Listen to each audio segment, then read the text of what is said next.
At Christmas, my daughter gave her in-laws a brand new SUV and me a 50 cents cheap candy. I didn't need a new car. I didn't even need a fancy gift. But what I got that Christmas morning told me everything I needed to know. The crystal chandelier in Kara's living room cast tiny rainbows across the marble floor, each beam of light dancing over wrapping paper that probably cost more than most people's weekly groceries. I sat in what had become my usual spot, the burgundy armchair tucked in the corner, close enough to be included but far enough away to be forgotten. "Grandma Evelyn, come sit closer," my grandson Marcus called out, his 7-year-old voice cutting through the morning chatter. But before I could move, Kara's mother-in-law, Patricia, had already claimed the prime spot on the cream-colored sectional, her perfectly manicured fingers adjusting her silk scarf. "Oh, Evelyn's fine where she is," Kara said without looking at me, busy arranging gifts under their 12-foot Fraser fur. "She likes her space, don't you, Mama?" I nodded and smiled, the same smile I'd been wearing for the past 3 Christmases since Kara married into the Whitmore family. The same smile that was becoming harder to hold each year. The Whitmore house was everything Kara had ever dreamed of, sprawling, spotless, and screaming money. Every surface gleamed, every decoration coordinated perfectly in gold and burgundy. Even the Christmas stockings looked like they'd been professionally arranged by an interior designer, which, knowing Patricia, they probably had been. "All right, everyone." Kara clapped her hands together, her wedding ring catching the light. At 32, my daughter had grown into a woman I sometimes didn't recognize. Gone was the little girl who used to help me grade papers at our kitchen table, replaced by someone who spoke in practiced phrases and whose laugh sounded like it had been rehearsed. Time for the big reveal. The room fell silent. Kara's husband, James, stood up from his position by the fireplace, his arm draped casually around his father's shoulders.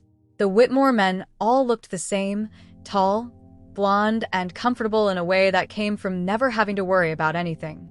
"Mom, Dad," James began, addressing his parents with a grin that stretched across his face. "We wanted to do something special this year. Something to show you how much you mean to us." Patricia clutched her husband William's arm, her eyes already glistening with tears of anticipation. "Oh, you kids, you've already done so much." No, Kara interrupted, practically bouncing on her designer heels. "This is different. This is, well, you'll see." She disappeared through the sliding glass doors that led to their 3-car garage. The room buzzed with excitement. Marcus and his little sister Emma were practically vibrating with the secret they'd been keeping. The adults whispered among themselves, everyone except me seeming to know what was coming. When the garage door began to rumble open, we all turned toward the large windows facing the driveway. There, gleaming in the winter sun like something from a car commercial, sat a brand new Cadillac Escalade. Deep blue metallic paint, chrome accents, and a red bow the size of a small child perched on the roof. The room erupted. "No way," Patricia gasped, her hands flying to her mouth. "You kids didn't." William boomed, but his face said he was absolutely thrilled that they had. Kara appeared at the sliding door, key fob in hand, beaming like she'd just solved world hunger. "Merry Christmas, Mom and Dad Whitmore." What followed was a symphony of hugs, tears, and exclamations. Patricia sobbed into Kara's shoulder about how they didn't deserve it. William shook James's hand so hard I thought he might dislocate something. The grandkids jumped up and down, asking if they could go for a ride right now, please, please, please. I sat in my corner chair, watching it all unfold like a movie I wasn't really part of. The SUV probably cost more than I'd spent on myself in the past 5 years combined. More than my mortgage payments for 2 years. More than most people in my old neighborhood would see in their bank accounts at one time. But it wasn't the money that made my chest feel hollow. It was the thought, the planning, the way Kara's face glowed with pride as she watched her in-laws' reaction. The way she'd clearly spent months coordinating the surprise, probably visiting dealerships, picking out options, arranging financing. When had she ever looked at me that way? "Grandma." Emma tugged on my cardigan sleeve. "Did you see the car? It's huge." "I saw it, baby," I said, smoothing down her curly hair. "It's very nice." "Are you excited for your present?" she whispered, her eyes bright with conspiracy. Before I could answer, Kara was calling everyone back to the tree. The Escalade excitement was winding down, and it was time for the rest of the gifts. I watched as expensive electronics changed hands, as jewelry was unwrapped, as gift cards and impressive amounts were passed around like confetti. And now, Kara announced, holding up a small wrapped package, "For my sweet mama." The room turned to look at me. I felt heat creep up my neck as I became the center of attention. Kara walked over with a flourish, the tiny package balanced on her palm like she was presenting the crown jewels. "This one's special," she said loud enough for everyone to hear. "I picked it out just for you." I took the package. It was barely bigger than a matchbox and weighed almost nothing. The wrapping paper was different from the others, not the elegant gold and burgundy theme, but a piece of leftover paper from years past, slightly wrinkled like it had been saved in a drawer. My fingers found the tape, and I carefully peeled it back. Inside was a small cellophane bag containing a single peppermint candy, the kind you get free at restaurants. The price sticker was still on it, 50 cents. "For my sweet mama," Kara said again, her voice carrying that sing-song tone she used when she was trying to be cute. "Because you're always telling us you don't need anything fancy, and you love peppermints." The room was quiet for exactly 3 seconds before the polite laughter started. Gentle chuckles that said everyone understood this was supposed to be charming and thoughtful in its simplicity. Patricia even commented on how adorable it was. I turned the candy over in my hands. 50 cents. The same amount I used to give Kara for the gumball machine when she was 5. The same amount that represented everything I meant to her now, an afterthought, a formality, something to check off a list. "Thank you, sweetheart," I heard myself say. "It's perfect." But as I sat there, holding that candy while the Escalade's engine hummed to life outside for Patricia's inaugural drive, I felt something inside me shift.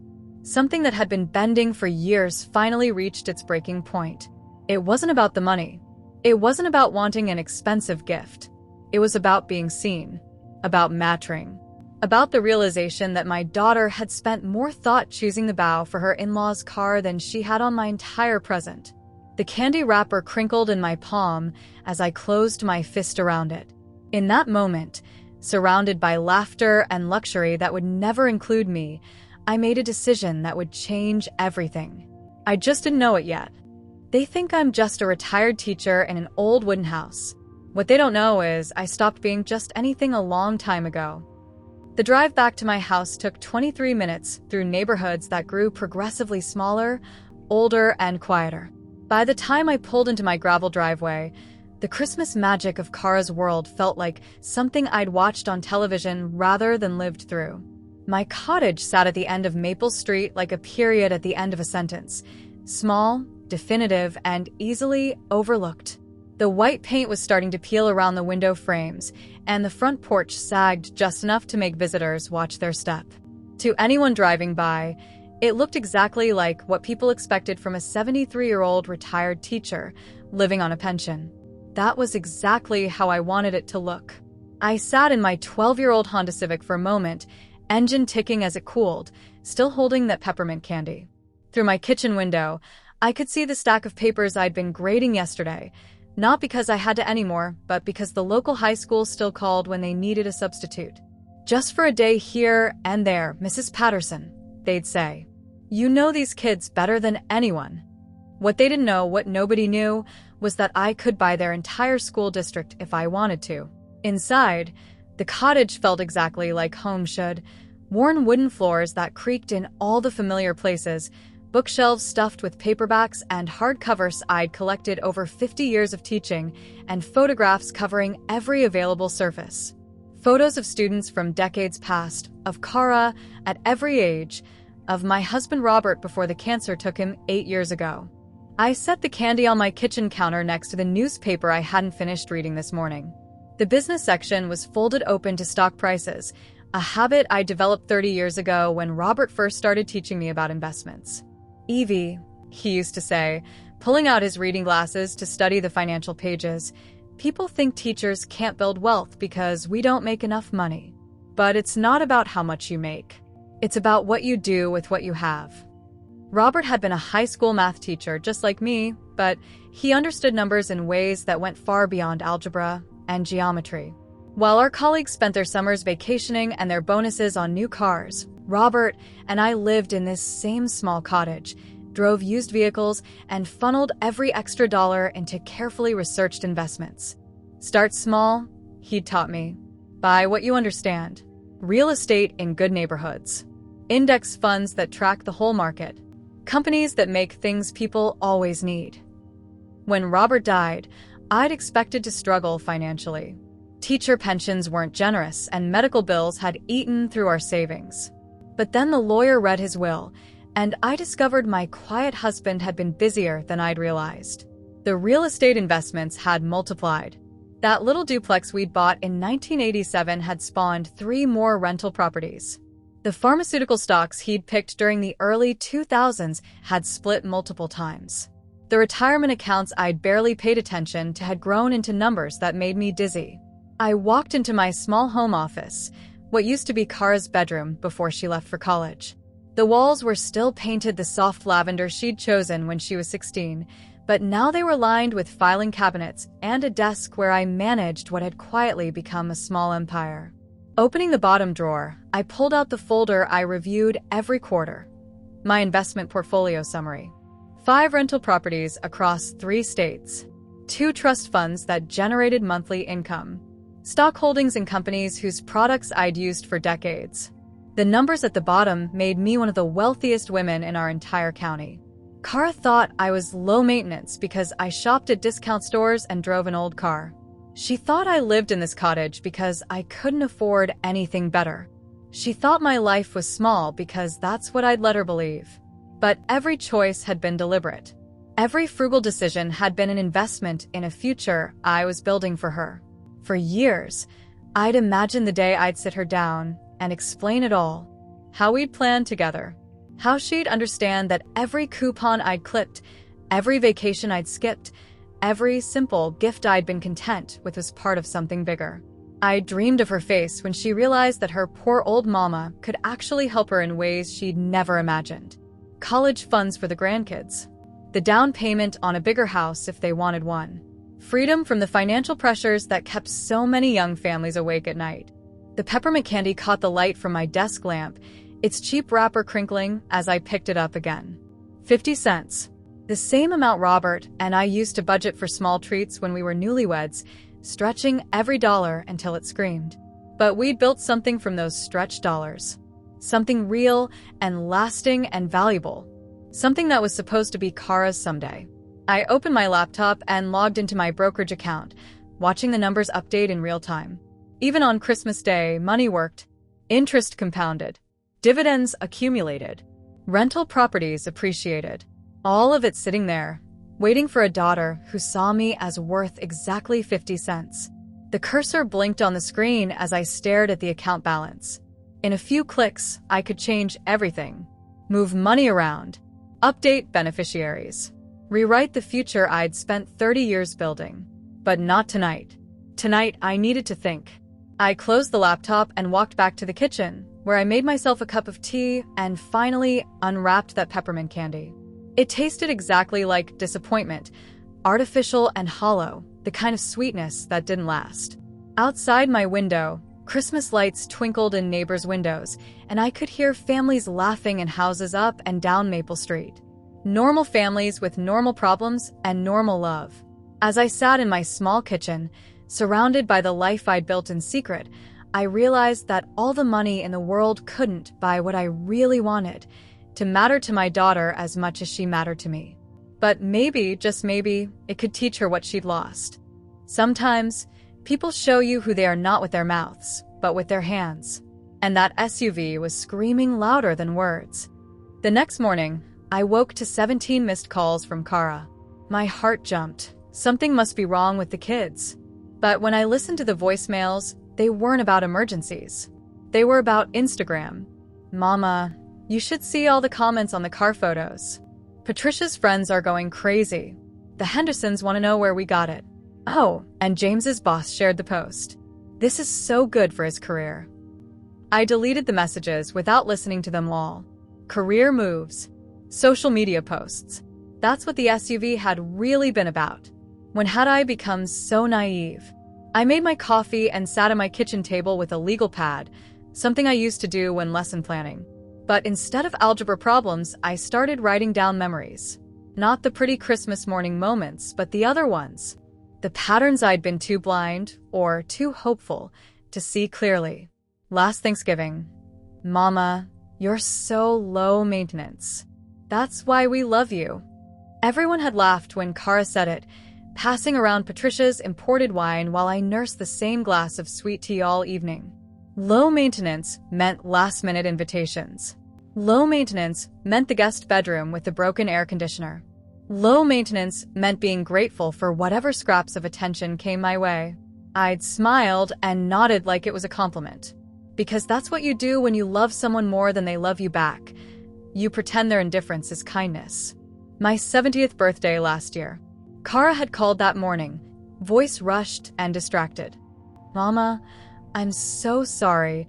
I completely forgot to get you anything. But hey, how about we take you out next weekend? Somewhere nice. Next weekend never came. A work emergency, then James had a golf tournament, then Emma got sick. 3 months later, I finally mentioned it, and Kara looked genuinely confused. We never went. Are you sure? I thought we did that little lunch at the diner. The diner lunch had been 6 months earlier, and it was because their regular babysitter had canceled. Christmas last year. A gift card to JCPenney. $50. Still in the envelope with Patricia's name crossed out and mine written above it in different ink. When I'd pointed out the mistake, Kara had laughed it off. Patricia shops at such fancy stores anyway. This is more practical for you. Practical. Low maintenance. Simple needs. The words they used to make my invisibility sound like a virtue. But the SUV had changed the language. The SUV was specific, thoughtful, researched. Kara knew Patricia's favorite color was navy blue. She knew William preferred leather seats to cloth. She knew they'd been talking about getting something with better safety ratings for when they drove the grandkids around. She knew everything about their wants, their needs, their dreams. What did she know about mine? I flipped to a fresh page and started writing what Kara thought she knew about me. Lives in small house because she can't afford better. Drives old car because she's frugal. Doesn't travel because she's scared of flying. Likes simple gifts because she's easy to please. Never complains because she's grateful. Every single item was wrong. I lived in this house because Robert and I had paid it off in 1993 and it held every memory that mattered. I drove my Honda because it was reliable and I didn't need to impress anyone. I didn't travel because taking care of rental properties and managing investments was a full-time job. I liked thoughtful gifts, not simple ones. And I hadn't complained because I'd been holding on to hope that love would eventually win out over laziness. But hope, I was learning, could be its own kind of prison. My phone rang. Kara, again. Mama, I've been thinking about yesterday, and I just wanted to make sure you weren't feeling left out or anything. I mean, Patricia and William do so much for us, you know? They helped with the down payment on the house, and William got James that promotion, and they babysit all the time. I babysit too, I said quietly. Well, yeah, but you know what I mean. They're in a position to really help us build our future. And you've always said you don't need much, so I thought the candy was perfect. Sweet and simple, just like you. Sweet and simple, like a child. Like someone who didn't have complex thoughts or deep feelings or dreams that extended beyond peppermints and praise. Kara, I said, choosing my words carefully, what do you think I want out of life? The silence stretched so long I wondered if the call had dropped. What do you mean? She finally asked. At this stage of my life, what do you think matters to me? What do you think I care about? Another pause. I don't know, being comfortable? Spending time with family? You've always been so content with what you have. Content. There was that word again. The one that meant I'd stopped hoping for more, because more wasn't offered. What if I told you that I'm not content? I asked. What if I told you that I have dreams and plans and feelings about how I'm treated? Mama, you're being dramatic. You know we love you. Love. Past tense, like something that had been settled long ago and didn't require ongoing attention or effort. I have to go, I said. Wait, are you mad about something? Because if this is about the gift thing, I can get you something else. A nicer candle, or maybe a scarf? A nicer candle. After a $70,000 car for people who weren't even her blood relatives. No, Kara, don't get me anything else. After I hung up, I sat in my quiet kitchen and realized something that should have been obvious years ago. My daughter didn't actually know me at all. She knew a version of me, a character she'd created to make her own choices feel reasonable. Poor old mama, who didn't need much. Simple mama, who was just happy to be included. Low-maintenance mama, who never caused problems or asked for more. That woman didn't exist. She never had. But I'd been playing her for so long, I'd almost forgotten who I really was underneath. I didn't scream. I didn't fight. I just changed the paperwork. 2 weeks after Christmas, I walked into the law offices of Henderson and Associates, wearing my best navy dress and carrying a manila folder thick with financial documents. The receptionist looked at me like I'd wandered into the wrong building, probably expecting me to ask for directions or maybe apply for a secretary position. I have an appointment with Mr. Henderson, I said. Evelyn Patterson. Oh. Her expression shifted from confusion to professional courtesy. Of course, Mrs. Patterson. He's expecting you. David Henderson had been Robert's lawyer first, handling our real estate investments and setting up our original wills. He was in his 60s now, silver-haired and sharp as the day we'd first met him 25 years ago. When his secretary led me into his wood-paneled office, he stood immediately, genuine warmth in his smile. Evelyn, it's wonderful to see you. How are you holding up? I'm doing well, David. Better than most people think, actually. He gestured to the leather chair across from his massive oak desk. Your call intrigued me. You mentioned wanting to make some significant changes to your estate planning. I opened my folder and pulled out the documents I'd spent days organizing. Bank statements, investment summaries, property deeds, insurance policies. The paper trail of a life spent building something meaningful. David's eyebrows rose as he scanned the first few pages. Evelyn, I knew Robert was a smart investor, but this... He looked up at me with new respect. You've done incredibly well for yourself. Robert taught me everything, but I've been managing it alone for 8 years now. The portfolio has more than doubled since he passed. This is remarkable. He flipped through more pages, his expression growing more impressed with each number. Most of my clients would be shouting from rooftops about wealth like this. Most of your clients aren't retired teachers who understand the value of keeping quiet. David laughed. Fair point. So what changes did you want to make? I pulled out a copy of my current will, the one that left everything to Kara with a small bequest to the local library. I want to rewrite this completely. May I ask why? The question I'd been preparing for. How do you explain to someone that your only child sees you as worth 50 cents? How do you make a lawyer understand that love without respect isn't really love at all? David, do you know what my daughter gave me for Christmas? He shook his head. I reached into my purse and pulled out the peppermint candy, still in its crinkled wrapper. This. 50 cents worth of peppermint. On the same morning, she gave her in-laws a $70,000 SUV. David stared at the candy, then at me. His expression shifted from polite interest to something deeper, understanding, maybe, or recognition. It's not about the money, I continued. It's about what it represents. For 30 years, I've been building this wealth with one purpose: to take care of my daughter and her family, to give them security, opportunities, freedom from worry. But somewhere along the way, I became invisible to her. Convenient. Low maintenance. I told him about the patterns, the last-minute invitations, the forgotten birthdays, the assumption that I didn't need or want anything meaningful, the way she knew every detail of her in-laws' preferences, but couldn't name a single thing that mattered to me. She thinks I live in that cottage because I have to, not because I choose to. She thinks I drive an old car because I can't afford better. She thinks I'm grateful for scraps because I don't deserve a full meal. David nodded slowly. And you want to remove her as your heir? I want to give everything to someone who actually sees me as a person worth knowing. Someone who treats me with respect not because they have to, but because they choose to. Do you have someone in mind? Jasmine Carter. She was one of my students 15 years ago. Now she's a social worker, works with at-risk kids. She stops by every few weeks to check on me, brings me groceries when the weather's bad, remembers my birthday, actually listens when I talk. I pulled out another set of papers, documentation of every kind gesture Jasmine had shown me over the years. Birthday cards saved in a box. Photos of us at the community center where she volunteered and had convinced me to help tutor kids. Receipts from the small gifts I'd given her over the years, and thank you notes she'd written in return. This girl, woman now, she knows I taught college-level math before I retired. She asks about my investments, my rental properties.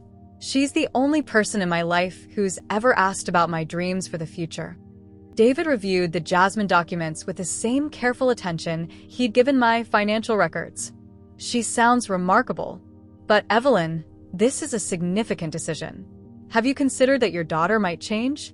That this could be a wake-up call without requiring such drastic action? I'd thought about that. Spent sleepless nights wondering if I was being too harsh, too final. But then I remembered 30 years of being taken for granted.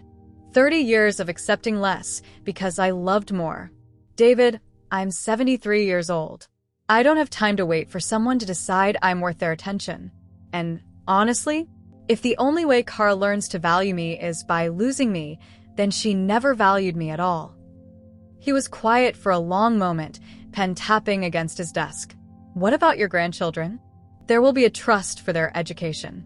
Not through Kara, directly to accredited institutions when they're ready for college. They'll be taken care of, but they won't be Kara's financial security blanket. And you want everything else to go to Ms. Carter? The properties, the investments, the insurance policies. All of it. She'll use it wisely, probably better than I have. David made notes on a legal pad, his lawyer mind already working through the details. This will require some complex documentation. Multiple trusts, specific instructions for the educational funds, detailed property transfers. I want it ironclad. No contests, no loopholes. It will be. He looked up at me, his expression serious. Evelyn, once this is done, it can't be undone easily. Are you absolutely certain?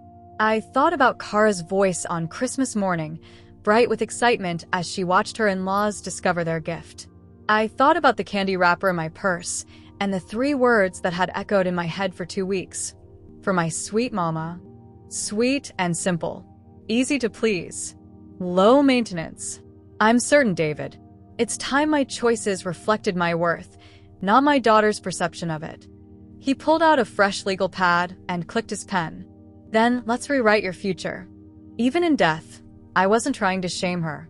I was trying to teach her. For years past, like pages turning in a book, I was finally ready to close. I lived them fully, traveling to see my rental properties, taking the photography class I'd always wanted to try, learning to use a computer well enough to video chat with Jasmine when she moved to Atlanta for a better job. I bought myself nice things, a new camera, comfortable shoes, books I didn't have to justify purchasing. I also watched my daughter continue being exactly who she'd always been. The grandkids' birthday parties where I got 30 minutes of obligatory attention before being shuffled to a corner table. The Mother's Days where Kara posted Instagram photos of elaborate brunches with Patricia while I got a text message and a grocery store card. The Christmases where my gifts grew slightly more expensive, $20 candles instead of 50-cent candy, but never more thoughtful. Jasmine, meanwhile, became the daughter I'd never had. She called every Sunday, visited every month, and when she got engaged to a wonderful man named Marcus, she asked me to walk her down the aisle because her own father had never been in the picture. "Miss Evelyn," she said after the ceremony, still in her wedding dress, tears streaming down her face, "you've been more family to me than anyone ever was." I helped her buy her first house, not with my money, but with my knowledge. Taught her about mortgages and property taxes and investment strategies. Watched her succeed because someone had finally taken the time to see her potential and nurture it. The stroke came on a Tuesday morning in March, quick and clean like Robert's had been. I woke up feeling strange, managed to call 911, and was gone before the paramedics reached the hospital. Jasmine said later that I looked peaceful, like someone who'd finished everything she'd set out to do. Kara organized the funeral with the same efficiency she brought to everything else. Modest flower arrangements, a basic service at Wilkins' funeral home, budget-friendly refreshments afterward. She invited about 50 people, mostly neighbors and former colleagues who remembered me from my teaching days. What she didn't expect was for David Henderson to show up with an official folder and a request to read my will immediately following the service. "Is that really necessary today?" Kara asked, dabbing at her eyes with a tissue. She'd cried during the service. Real tears, I think, though even from beyond I couldn't be sure if they were for me or for the complicated guilt she was probably feeling. "I'm afraid Mrs. Patterson was quite specific about the timing," David replied gently. "She wanted this done before anyone left the funeral home." So there, in the same room where they'd just said goodbye to me, my final lesson began. David cleared his throat and opened the folder. "This is the last will and testament of Evelyn Marie Patterson, dated January 15th, 3.5 years ago." Kara sat in the front row with James and the kids, probably expecting to hear about my small life insurance policy and maybe some instructions about donating my furniture to charity. The room was quiet except for Marcus shifting in his chair and Patricia whispering something to William. "To my granddaughter Emma and my grandson Marcus," David read, "I leave a trust fund for their education, to be managed by Henderson and Associates and released directly to accredited institutions for tuition, books, and reasonable living expenses." Kara perked up a little. A trust fund. That was more than she'd expected. "The trust contains $500,000 for each child." The whispers started then. Emma was only 11 and Marcus 13, but even they understood that was a lot of money. Kara's mouth fell open slightly. $1 million total. Where had I gotten that kind of money? David continued reading, listing my properties one by one. The rental duplex in Birmingham that brought in $2,400 a month. The beach condo in Gulf Shores worth $400,000. The commercial building in Montgomery with 3 business tenants. Property after property, each one worth more than Kara's entire house. The room grew quieter with each revelation, people looking around at each other with confusion and growing amazement. The old teacher who'd lived in that tiny cottage had owned half the real estate in 3 counties. The stock portfolio, David continued, consisting of holdings in pharmaceutical companies, technology firms, and diversified index funds, valued at approximately $1.8 million as of last month. Kara stood up shakily. "There must be some mistake." David looked at her with something that might have been pity. "No mistake, Mrs. Whitmore. Your mother was quite wealthy. She'd been managing these investments personally since your father's death. But she lived in that little house. She drove that old car. She never said anything about. Because she wanted you to love her for who she was, not what she had," David said simply. The room was completely silent now. Everyone staring at Kara, then at David, then back at Kara, waiting.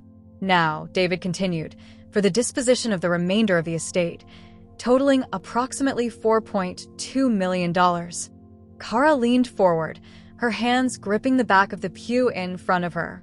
"I leave everything, all properties, all investments, all bank accounts, and all personal belongings, to Jasmine Carter Williams, who has shown me more love, respect, and genuine care in 15 years than I received from my own blood in the last 30. The silence that followed was so complete you could have heard a pin drop in the parking lot. Kara's face went through about 6 different expressions: confusion, disbelief, anger, and finally something that might have been understanding. Or maybe just shock. It was hard to tell. Jasmine, sitting near the back with her husband, started crying. Not the polite tears of a funeral, but the deep, wrenching sobs of someone who just realized how profoundly they'd been loved. "There are also 3 letters," David announced. "One for Mrs. Whitmore, one for Mrs. Williams, and one to be read aloud now." He opened the 3rd envelope and pulled out a single sheet of paper in my handwriting. "To everyone gathered here today, I lived a good life, a full life, and a purposeful life. The money I leave behind isn't the measure of my worth. It's a tool to continue doing good in the world. Jasmine will use it wisely because she understands that wealth means responsibility, not just comfort. To my daughter, your letter explains everything. To everyone else, remember that love isn't about what you receive, but what you give. Thank you for being part of my story. David folded the letter and looked around the room. That concludes the reading. The funeral home erupted into whispered conversations, people trying to process what they'd just heard. Kara sat frozen in her chair, staring at nothing. Jasmine was still crying, her husband's arm around her shoulders. It wasn't the ending anyone had expected. But then again, I'd never been quite what anyone expected either. Some gifts weigh more than gold. And some, like that peppermint candy, weigh heavier than regret. The letter sat on Kara's kitchen counter for 3 days before she found the courage to open it. She'd left the funeral home in a daze, James leading her to their car while fielding questions from relatives and neighbors who couldn't stop talking about the shocking revelations.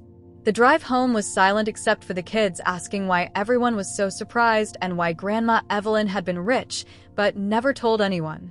Because, Kara had said finally, her voice barely above a whisper, "I never asked." Now, 3 days later, she sat alone in her pristine kitchen. James had taken the kids to his parents' house, understanding she needed space to process everything. The envelope was cream-colored, heavy paper, with her name written in her mother's careful cursive handwriting. Kara Elizabeth Whitmore. My daughter. Her hands shook as she opened it. Dear baby, if you're reading this, then David has done his job, and you know the truth about the life I built while you weren't paying attention. I imagine you're angry right now, maybe confused, possibly hurt. All of those feelings are valid, but I need you to understand something first. This was never about punishing you. This was about teaching you. That candy cost 50 cents. Your choices cost you everything. I want to tell you a story about a little girl who used to help me grade papers at our kitchen table. She was 7 years old and so careful with the red pen, making tiny check marks next to correct answers. When she finished a stack, she'd look up at me with such pride and say, "Mama, did I do good?" And I'd tell her she did perfect because she had. That little girl cared about details. She noticed things.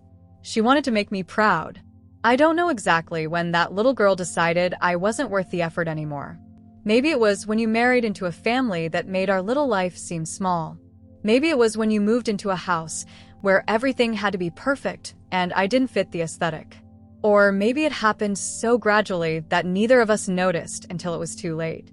But somewhere along the way, you stopped seeing me. You knew Patricia loved navy blue, but you never asked what my favorite color was. It's deep purple, like the lavender walls in your old bedroom, but richer. I've loved it since I was a child. You knew William preferred leather seats, but you never wondered what kind of car I might dream of driving. A red convertible, actually. Silly for a woman my age, but we all have our fantasies. You knew your in-laws' anniversary date, their birthdays, their favorite restaurants. But you forgot mine. Repeatedly. Love doesn't come with bows and big engines. It comes with thought, with presence, with heart. You forgot that. The money isn't the real loss here, sweetheart. The real loss is that you spent 30 years living right next to someone who would have given you the world, and you never bothered to find out who she was. I wasn't the simple woman you needed me to be, so you could feel better about your choices. I was complex, intelligent, capable, and worth knowing. I had dreams and opinions and feelings that went deeper than gratitude for whatever scraps came my way. Jasmine knew this. A girl who wasn't even my blood took the time to see me as a complete person. She asked about my investments because she was genuinely interested in learning. She remembered my stories because they mattered to her. She treated me like someone worth spending time with, not someone to be managed and placated. That's the difference between being loved and being tolerated. I'm giving my wealth to Jasmine because she earned it through years of genuine relationship. She'll use it to help others, probably start that women's shelter she's always talked about. She'll change lives with resources you could have had if you'd ever seen me as more than an obligation. But I'm not writing this letter to make you feel guilty. I'm writing it because I still believe that little girl who is so careful with the red pen is still in there somewhere. The daughter who wanted to make me proud. It's not too late for you to become her again. Not with me. That chance is gone. But with your children. With James. With the people in your life who matter. Don't let them become invisible the way you let me become invisible. Don't assume they're fine with less because they don't complain. Don't mistake someone's love for weakness or their patience for satisfaction. Ask Emma what her dreams are. Really ask, and then listen to the answer. Find out what makes Marcus feel proud of himself. Learn what James worries about when he can't sleep. See the people you love as complete human beings with inner lives that exist whether you pay attention to them or not.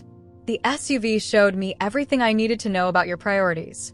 I hope this shows you everything you need to know about mine. I forgive you for not seeing me, baby girl. But please don't make the same mistake with anyone else. All my love, Mama.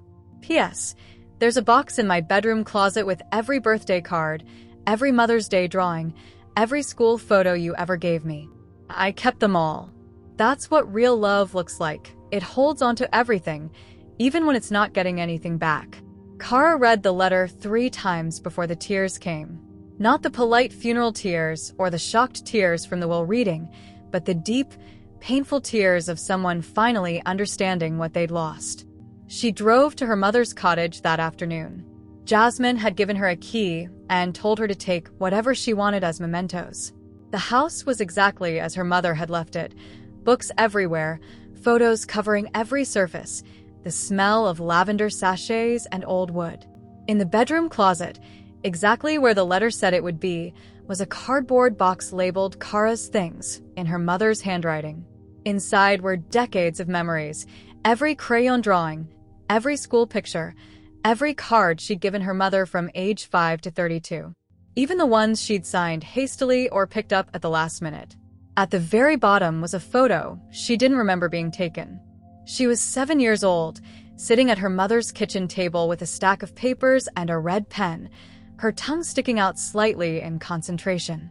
Her mother was beside her, not looking at the camera but at Kara, her face soft with pride and love. On the back, in her mother's handwriting, "My little helper. She did perfect."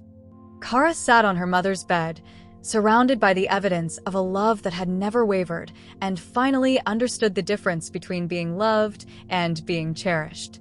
The lesson was complete.